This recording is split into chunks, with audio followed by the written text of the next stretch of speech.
आप देख रहे हैं एक ऐसा मंजर जो हर गांव, हर खेती बाड़ी वाले इलाके में आम मिलता है। बकरियां अपने आप में मस्त, कोई भूसा और नमक खा रही हैं तो कोई जमीन पर आराम कर रही हैं। हवा में एक सुकून है और बैकग्राउंड में जो नेचुरल आवाजें हैं वो इस मंजर को जिंदा बना रही हैं। लेकिन इस सीन का सबसे दिलचस्प हिस्सा है एक छोटा सा बकरी का बच्चा जो बार बार अपनी माँ के पास जा रहा है सिर्फ एक उम्मीद के साथ, दूध पीने की।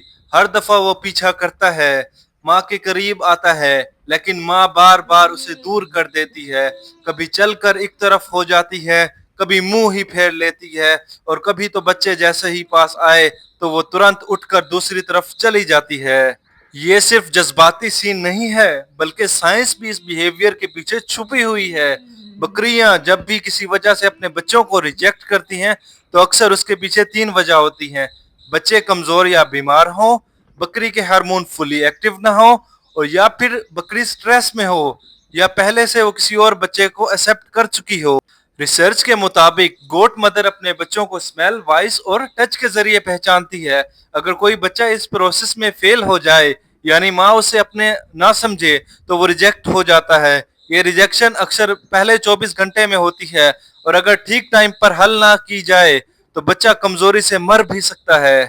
इस केस में आप देख सकते हैं कि एक बच्चा फुली एक्टिव है, हर वक्त माँ का पीछे चल रहा है। इस बिहेवियर को हम फॉलोइंग इंस्टिंक्ट कहते हैं, यानी बच्चा अपनी माँ को नेचुरली फॉलो करता है, चाहे माँ उसे एक्सेप्ट करे या ना करे। लेकिन माँ का बार बार दूर हो जाना दिखाता है कि ये तो उसका हार्मोनल इम्बैलेंस है, या उसका इमोशनल बॉन्ड डेवलप नहीं हुआ। एक और इम्पोर्टेंट चीज, जब गोट को मिनरल रिच साल्ट दिया जाता है, जैसे इस वीडियो में नमक दिया गया है, तो उनको हार्मोन्स और इम्यूनिटी दोनों स्ट्रांग होती है। लेकिन अगर प्रेगनेंसी या डिलीवरी के बाद साल्ट का लेवल लो हो तो बिहेवियर चेंज हो सकता है और रिजेक्शन का चांस बढ़ जाता है। अक्सर लोग समझते हैं कि माँ का दूध पिलाना एक ऑटोमेटिक प्रोसेस है, मगर गोट में ये एक लर्नड बिहेवियर भी होता है। अगर पहला बच्चा सरवाइव ना करे या पहला बॉन्डिंग एक्सपीरियंस ठीक ना हो तो माँ अगले बच्चे से भी इमोशनली कनेक्ट नहीं करती। इस केस में गोट कीपर्स को एक्टिव रोल प्ले करना पड़ता है, या तो आर्टिफिशियल फीडिंग के जरिए या बॉन्डिंग थेरेपी के जरिए। ये बच्चा जो बार बार ट्राई करता है, साइंटिफिक तौर पर एक ऑर्फन बिहेवियर पैटर्न शो कर रहा है। ऐसे बच्चे अपनी बायोलॉजिकल माँ के अलावा दूसरी गोट को भी ट्राई करते हैं, लेकिन रिजेक्शन का पैटर्न उनके बिहेवियर को डिप्रेस और आइसोलेटेड बना देता है। ये विजुअल जो है ये दर्दनाक भी हैं, लेकिन नेचर का हिस्सा भी हैं।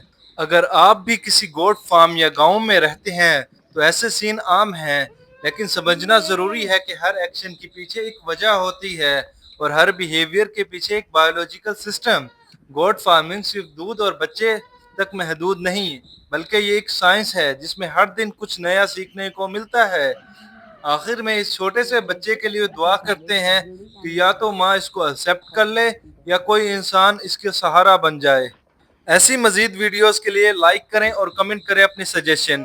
अगर आपका भी कोई सवाल है, किसी चीज़ के बारे में जानना चाहते हैं तो हमें बताएं कमेंट में, ताकि हम आपको साइंस के अकॉर्डिंग उसका जवाब दें। और चैनल को सब्सक्राइब करें, क्योंकि जंगल लॉजिक का काम है ये सब कुछ देखना, इनको समझना, इन पर रिसर्च करना और आप लोगों तक पहुंचाना।